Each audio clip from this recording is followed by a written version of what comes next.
Ladies and gentlemen, good evening. It's with great pleasure that I welcome you to honor an extraordinary human being known as the Angel of Burundi, Marguerite Barankitse.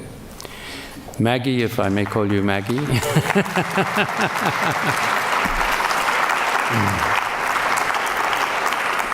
Maggie will be awarded the Baker Prize for Excellence in Leadership and afterwards share with us her uniquely compassionate story.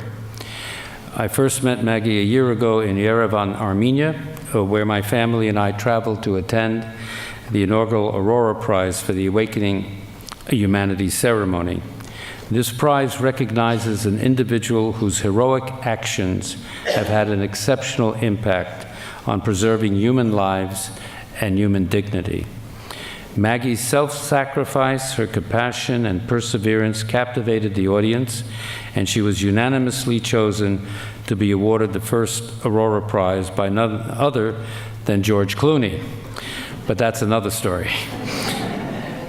The kindness and love Maggie exudes and the warmth she radiates will indelibly inspire all of us to stand up against injustice and abuse in our very troubled and often violent world. Maggie, who saved the lives of 30,000 Hutu and Tutsi children, gives us an important lesson in courage and leadership, and Secretary James A. Baker III will be telling you more on that momentarily. So, ladies and gentlemen, it's my honor to ask Secretary James A. Baker III to the podium.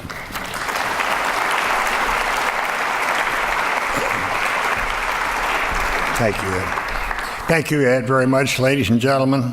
It's a real pleasure to join you as we celebrate this year's winner of the Baker Prize for Excellence in Leadership. Our previous honorees have included statesmen, philanthropists, and entrepreneurs. Our honoree this evening is also a leader, but a leader of a very special kind. In October 1993, during one of the grimmest episodes of recent history, the Burundi Civil War, she risked death to save children from suffering the same horrifying fate as their parents had.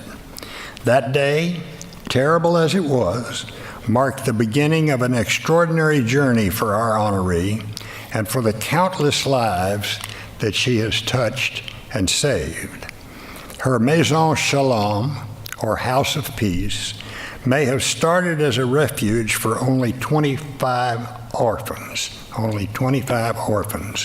but it has now grown into an organization that has helped tens of thousands of people, many of them at-risk youth, to enjoy safer, more abundant, and more rewarding lives in Burundi and neighboring countries.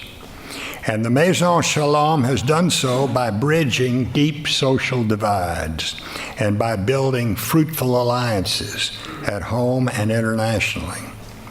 I have, over the course of my fortunate life, been privileged to observe true leadership at the very highest levels of government, both here and abroad. I have known and I've worked with statesmen and women who have helped shape our nation and in fact shape the world in enduring ways. But ladies and gentlemen, tonight's honoree truly awes me and humbles me. She reminds us that leadership is not confined to government offices or international summits or corporate boardrooms. It is truly found in acts of simple decency. St. Paul wrote, "And now these three remain, faith, hope, and love. But the greatest of these is love." Our honoree embodies these virtues. Her life provides inspirational witness to the power of faith in giving us courage, to the power of hope in overcoming adversity, and above all, to the power of love in letting us look beyond our differences to see the dignity in every human being. She is a humanitarian and she is a hero. A woman, as Ambassador Dirigen said, who has been compared to Mother Teresa and is called the Angel of Burundi. Above all, though, she is a beacon of light in a world that is too often cloaked in darkness. So, ladies and gentlemen, I am honored to present the James Baker Prize for Excellence in Leadership to Marguerite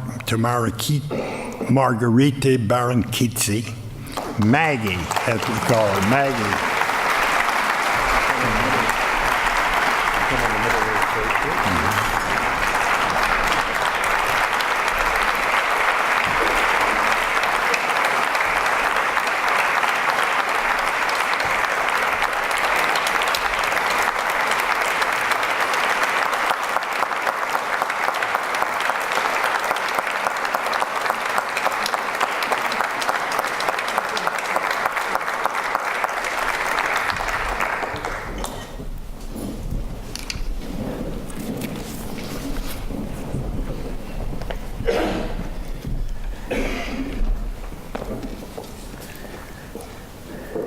So, first I want to tell you that I don't speak English. Then when they invited me, I said, which language?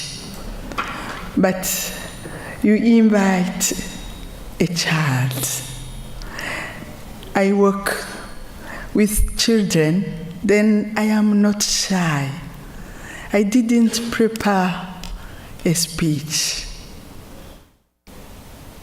Brothers and sisters, Honorable Ambassador, Honorable James Baker, brothers and sisters, Burundian people who are here. First, I want to tell you that I was surprised when they invited me. I have seen that Mandela was here. Very famous people, very VIP people here. And then I was thinking, why Maggie?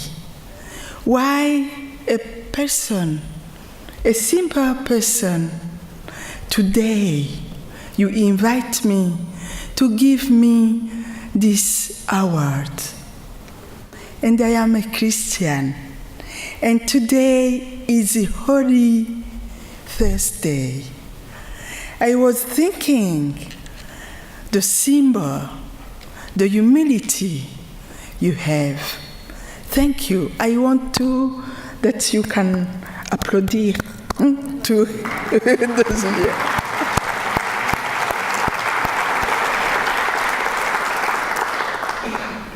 Let me say, I am deeply touched. I cry of hope, of joy today.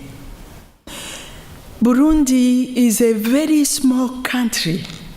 I think most of you don't know where is Burundi. And when they talk about Burundi, they say about war.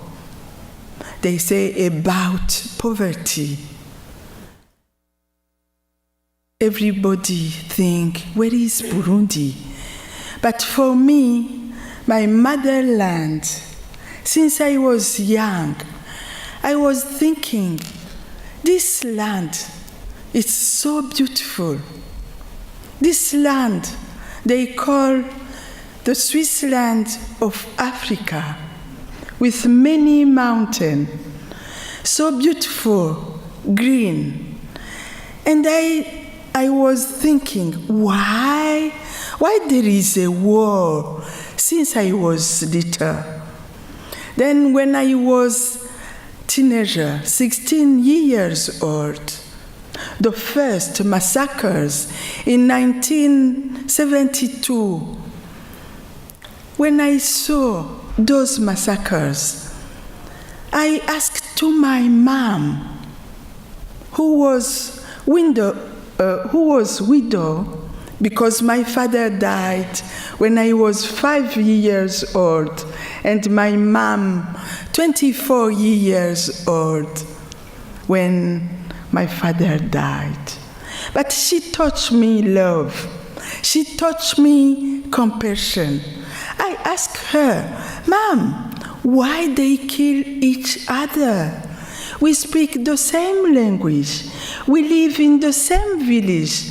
We go in the same church. Why? And I told her, I want to become a teacher. I want to change this situation. I went to my grandfather and told her, I want to become a teacher. I want to change. I don't want the war again in my country.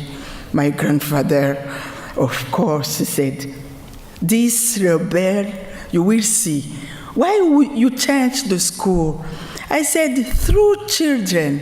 If I taught them love and compassion, then those children will grow with love and compassion. Then they will break this cycle of violence. Unfortunately, I became a teacher. I tried to adopt 7 children, 4 Hutu and 3 Tutsi.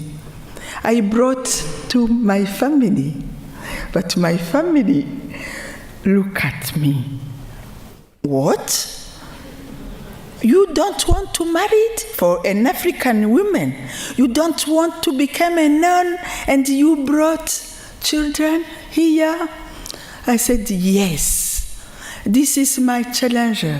I want that my country, my motherland, become a heaven for every child.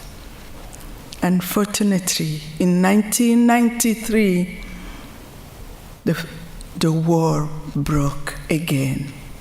I lost more than 60% of my family. But I don't want to hate. Then I fled my village. I fled. I left. I went in the bishop's house. I was thinking that it's possible. It's a sacred area. They didn't come to kill. But they came and they killed people in front of me. Since this time, I said, I can change. I will create again a house of peace, Maison Shalom, and I welcome children. First day, 25 children. After, they became more than 10,000. Everybody said, are you crazy?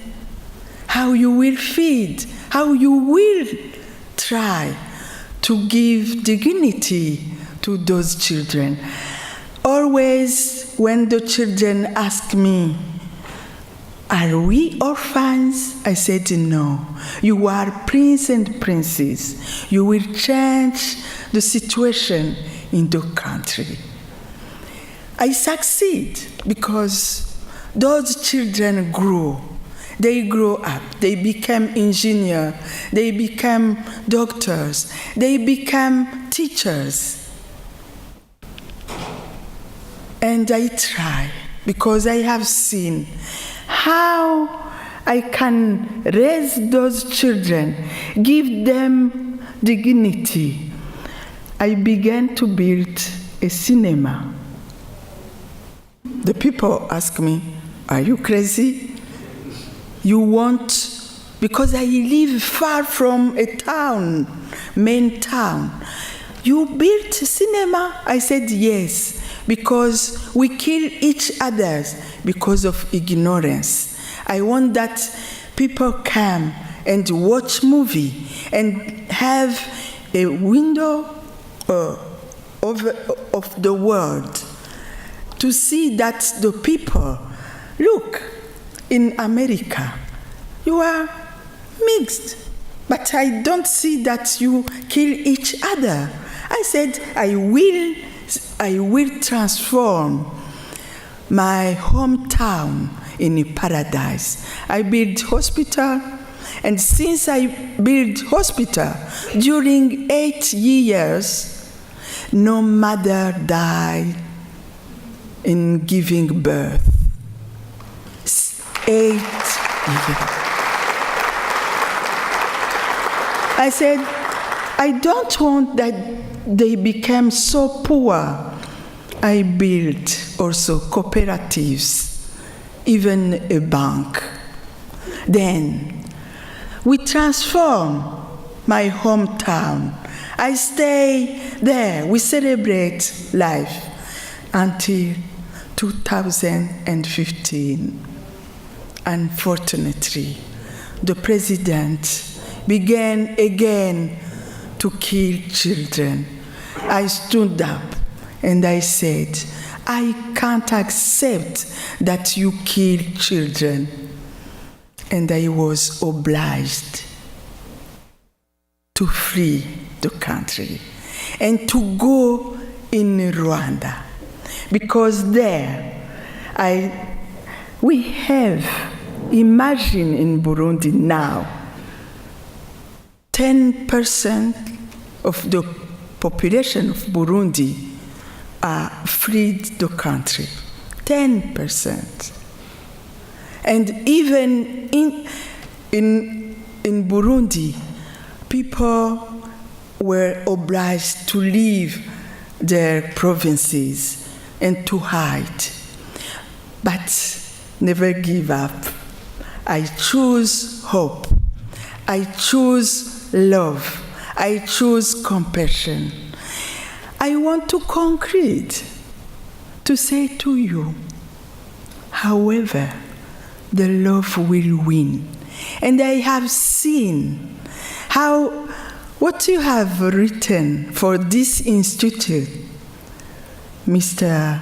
Becker, to have a vision for this institute, to have vision that it's to build bridge between ideas and action. For me, this is what we must have, to have this vision in our life. And I choose for my country now. I know that the problem is not between Hutu and Tutsi. The problem is the poverty. If we can give dignity to the people, to have enough to eat, to have enough for the earth, they will not kill each other. And what I have learned during these years, 30 years, is if we offer education to young people, then we will change the world. It's the only way, it's the only weapon against the war. Please, thank you. Thank you to give this opportunity to dream a world where it's better to live. And if you are able to invite a simple mom in front of you, then never stop to dream that one day the love will win, however. Thank you.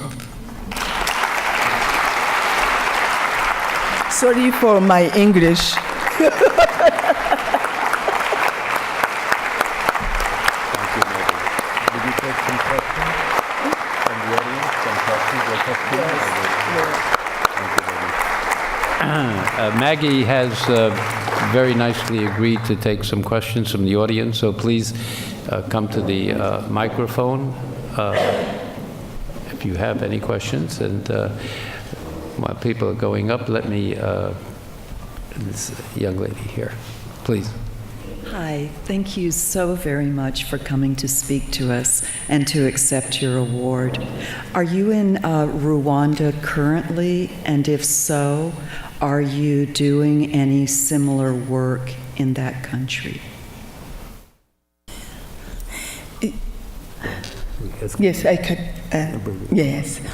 What I have done now, since now 2 years, because I work in a refugee camp. We have in one refugee camp more than 58,000 people there. What we try to do, we create Maison Shalom. We help those young ladies, young women who were raped, to give them to accompany them for psychology and to give them opportunity to earn their living without prostitution, without also drugs. Then we help women, we help students. We have, thanks to Aurora Prize, I got money. Then I can send more than, now they are 378 students. They return in university in Rwanda. They can return because they freed the country, they stopped to study, and the UN organization don't give them opportunity to return in university.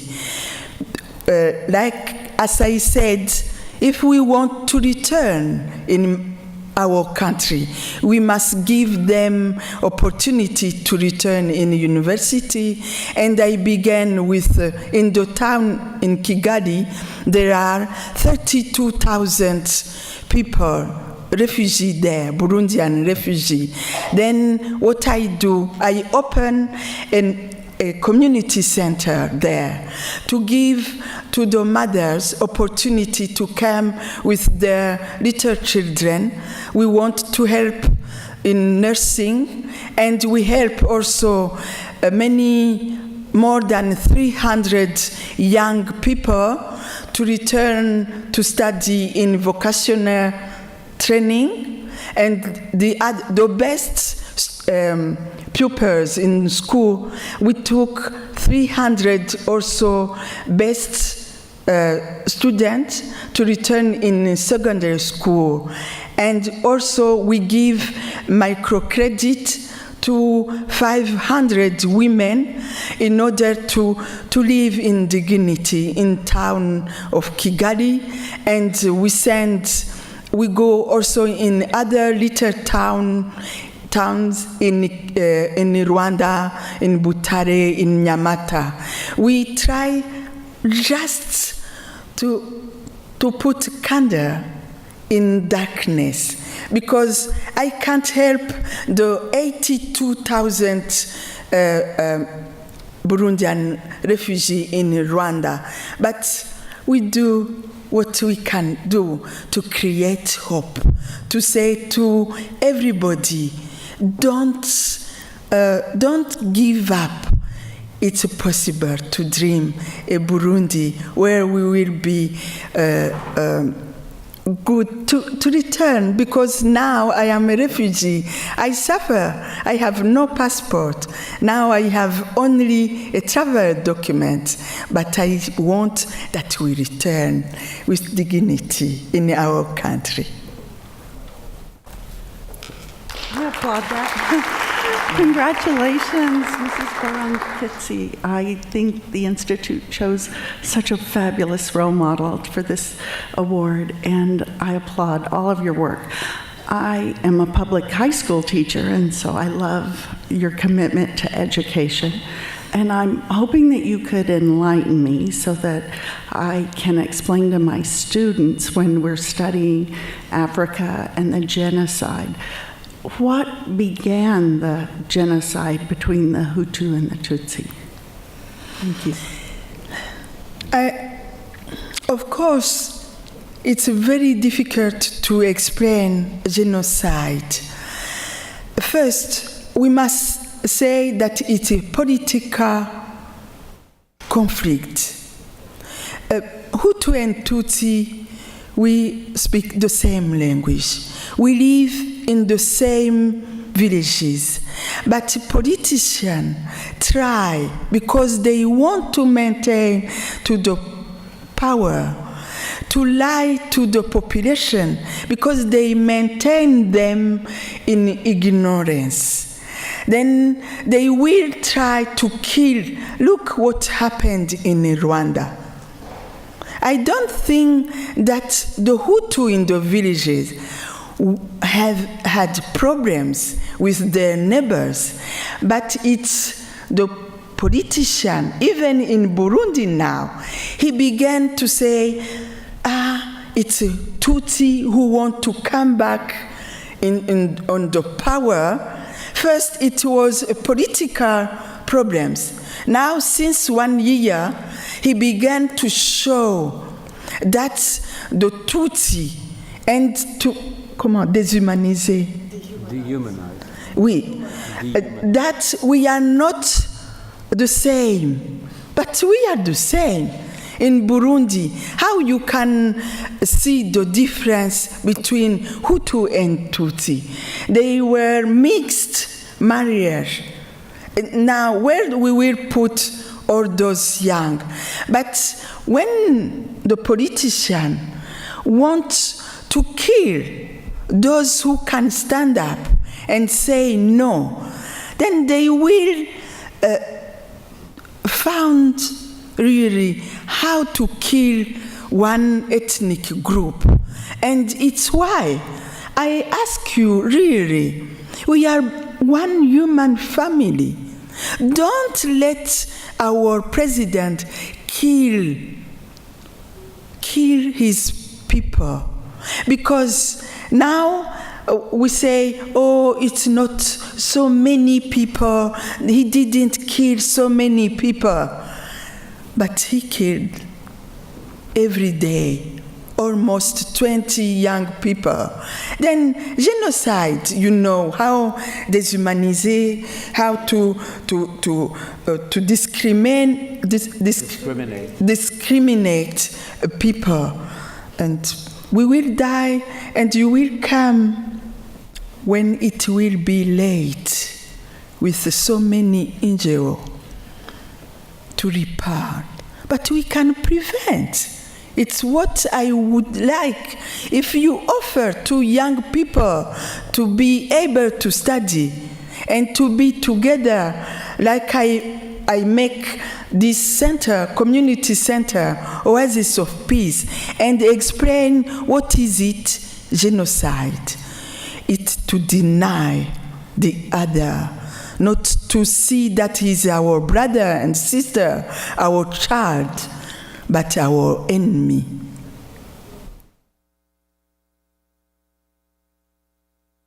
I have one question for you. The role of the international community in the crisis in Burundi and Rwanda, how would you assess it? When a journalist asks me how you feel as a Burundian, as a refugee, as a mom, you know that all this hospital, even the money, he closed, and he let children die in incubator in the hospital. And nobody, yes, they keep silence. You see, what happened after genocide in Rwanda? I remember that one young boy sing, God, where were you when they killed my parents? Where were you? This is what I feel. I feel a holy anger for the community, international community. Because I will joke with this song. when this boy asked to God, God answered, say, oh, let me ask to UN what happened. And the UN answered to God, oh, you know, we send the security there. Many soldiers, peacekeepers there. And then God said, let me ask to those peacekeepers, what happened? Why they killed? And the peacekeepers answered to God, oh, you know, God, we are very clever. Now we work with a mandate. Now, because we have no mandate, the Minister of Foreign Affairs of Rwanda didn't sign. Then we must keep silence. But you can ask to Red Cross and other NGO. God asked to Red Cross and other international NGO, where were you? He said, oh God, you know, because it was very difficult. We have a special system for security. You can ask to the church, ask to the bishops, because it's a Christian country. You can ask them. And God asked to the bishops. They said, oh, for us, you know, we have a special mandate. It's to teach. But you can ask. You can ask to the priests who are in the parishes. And God asked to the priest. And the priest said, we are among our people, but we don't understand. They have machete, and they began to kill even in the churches. And God asked to the people, to the Christians, why you kill each other? You are my son, you are my daughters. How you kill your brothers and sisters? And they answered to God, but the authority, administrative, give us machete and said, kill. We don't understand, but we kill them. This is the whole situation when genocide arrived. Because everybody will say, no, we will see. Now it's UN who said, no, it's the AU, African Union, who must take the responsibility. You must stand up. We are one human family. Don't wait that they sign.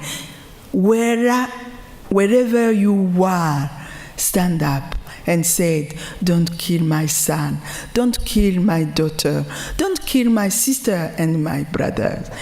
Because for me, this is what we must do. We must act. We must not wait.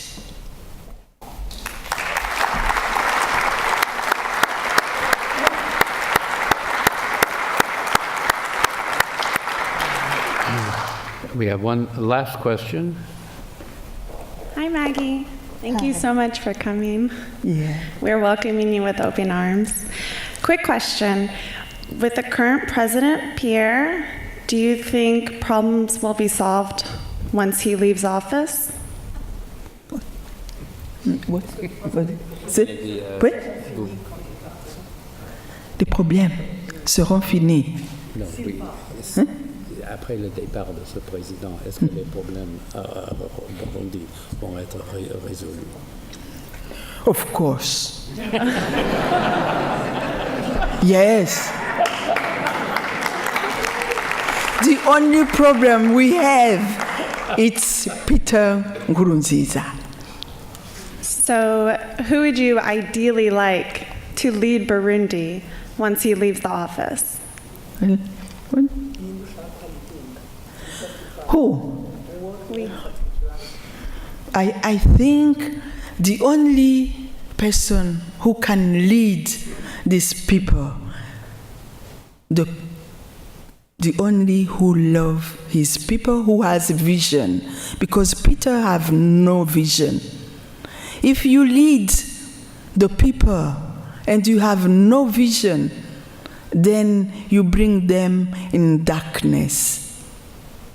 And there are so many in Burundi. There are so many young people, even in this, yes, they are there. Nicolas, Alain, why?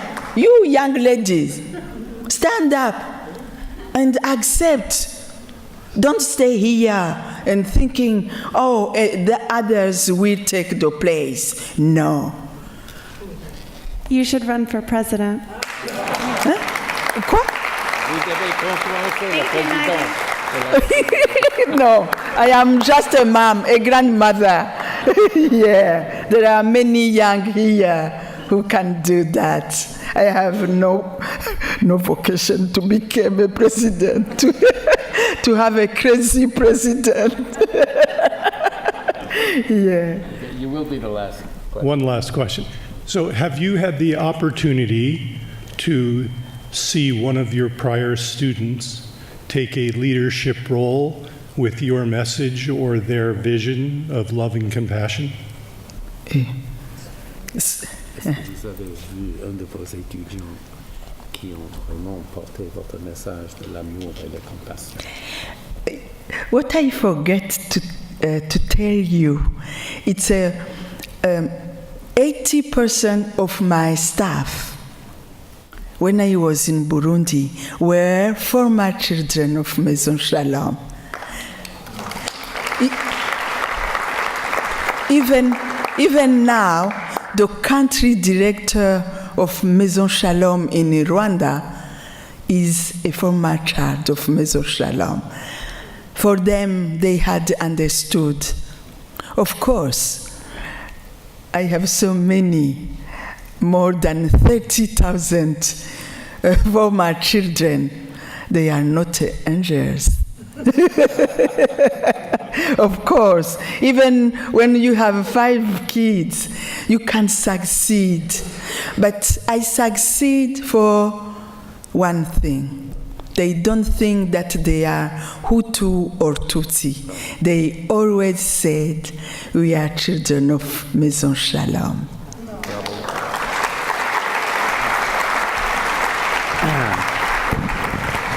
Maggie, we are truly honored by your presence here. Please join me in thanking Maggie for being with us today.